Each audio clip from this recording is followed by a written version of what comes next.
नमस्कार, मैं हूं मिली और हम भगवत गीता पढ़ रहे हैं। आज भगवान ये बताएंगे कि ऐसे कौन से कर्म है जो हम करेंगे जिससे हम फ्री हो जाएंगे। साथ ही में मैं आपको भीष्म पितामह का भी एक एग्जाम्पल दे सकती हूँ यहाँ पर। तो चलिए सबसे पहले श्लोक का अनुवाद देखते हैं। अनुवाद देखने के बाद हम उसका एक्सप्लेनेशन और भीष्म के बारे में एक ऐसी जानकारी मैं आपको दूंगी जो थोड़ी सी ट्रिकी है। चलिए तो देखते हैं। अध्याय 4 श्लोक नंबर 15। पूर्व काल में मुमुक्षुओं ने भी इस प्रकार जानकर ही कर्म किए हैं, इसलिए तू भी पूर्वजों द्वारा सदा से किए जाने वाले कर्मों को ही कर। अब यहाँ पर भगवान ये कह रहे हैं कि पूर्व काल से मुमुक्षु, मुमुक्ष अर्थात जो मोक्ष की कामना रखने वाला व्यक्ति है, वो सदा से एक ही तरह के कर्मों को करता आया है। तू भी ऐसे ही कर्मों को कर। अब ऐसे कौन से काम है जो पूर्व काल से लोग करते आए हैं और भगवान कह रहे हैं तू भी कर। सिंपल सा है। कर्म दो तरह से होता है।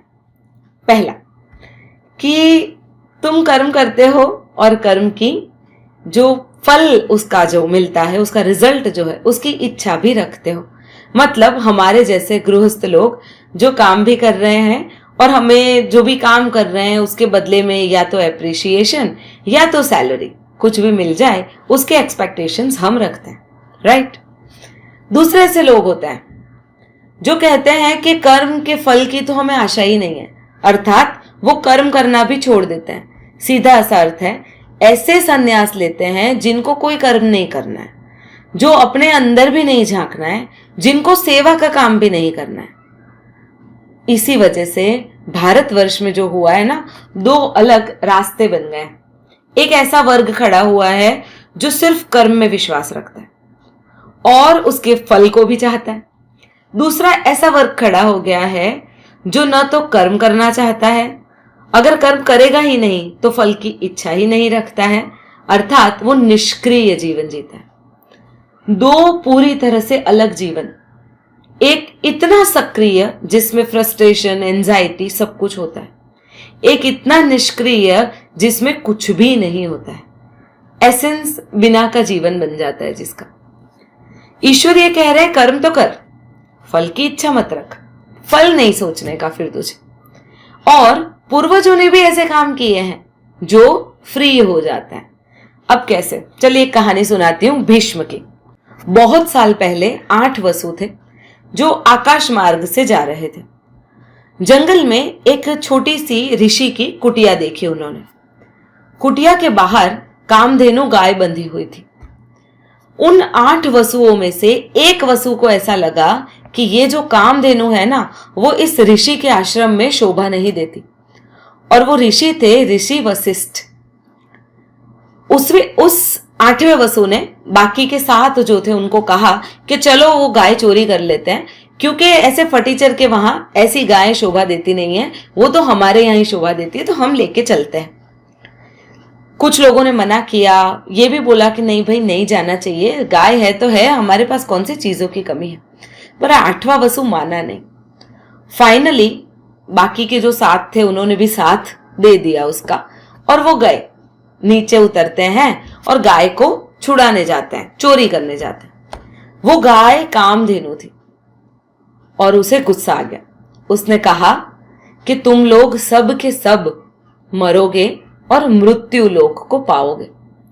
अब ये वसु सारे टेंशन में आ गए, क्योंकि सबको पता है मृत्यु लोक में जीवन छोटा होता है, पर जैसा हमने सुना है ना, जन्म मृत्यु जरा व्याधि, अर्थात बुढ़ापा भी जल्दी जल्दी आ जाता है लोगों में।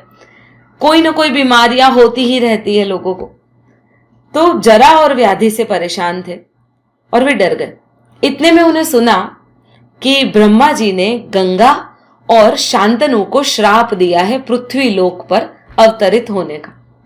ये लोग जाते हैं गंगा जी के पास और गंगा जी को कहते हैं कि आप हमें एक प्रॉमिस कीजिए कि हम आप ही की कोख से पैदा हो, ऐसा आप करेंगी। और दूसरी चीज कि यदि जैसे ही हम पैदा हो जाएं, हमारा जन्म हो, आप हमें तुरंत ही मार देंगी, क्योंकि हमें मृत्यु लोक की झंझट में पड़ना नहीं है। अब गंगा ने कहा ठीक है, कोई बात नहीं, देखते हैं आगे क्या होता है। गंगा जी अवतरित हो जाती है। बहुत सालों बाद शांतनु जन्म लेते हैं पृथ्वी पर। दोनों विवाह करते हैं और गंगा जी ने एक शर्त रखी थी। शर्त यह थी कि मुझसे कोई प्रश्न नहीं किया जाएगा, मैं जो भी करूं मेरी मर्जी। अब जैसे जैसे उनके पुत्र होते गए, गंगा जी उन्हें नदी में बहाती गई। शांतनु बंधे हुए थे अपने वचन से, पूछ नहीं सके। 7 पुत्रों को बहा दिया नदी में। शांतनु चुप रहे, नहीं बोले।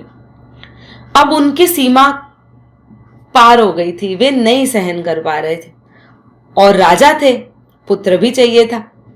आखिर में फिर से गंगा जी ने एक पुत्र को जन्म दिया और वो तो उस पुत्र को लेकर बहाने चली गई जहां पर उनका शरीर था, अर्थात गंगा बह रही थी।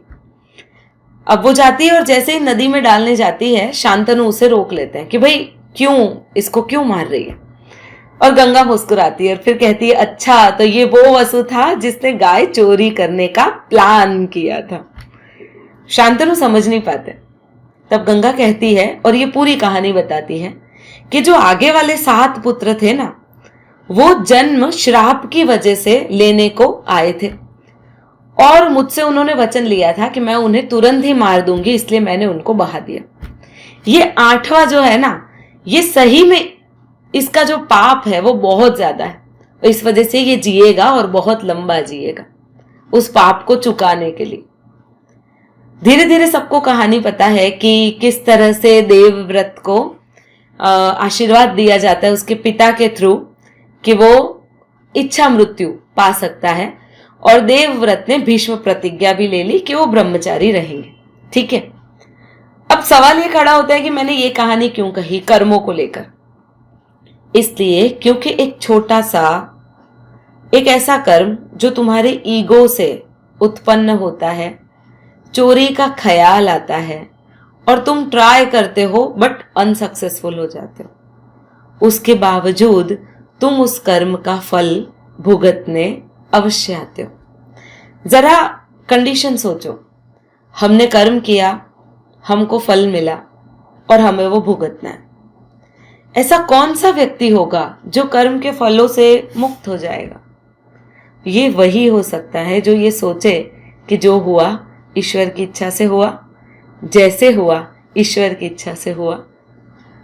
अगर मैंने चोरी भी की तो ईश्वर की इच्छा से की, यदि मैं कुछ करता भी हूं तो पूरा श्रेय ईश्वर को जाता है, और यदि मेरे करने के बाद भी मुझे कोई फल नहीं मिलता तो मैं दुखी भी नहीं होता। और इसमें ईश्वर की इच्छा सबसे पहले अत्यंत आवश्यक होती है।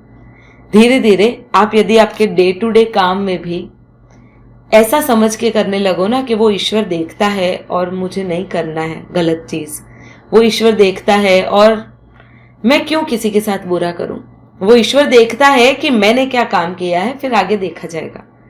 धीरे धीरे धीरे धीरे आप प्रॉस्पर होना शुरू कर देते हो, आप आगे बढ़ना शुरू कर देते हो और आपका जो जीवन है ना वो बिल्कुल गुलाब की तरह खिल जाता है, बहुत सुंदर हो जाता है। तो यही था आज का श्लोक।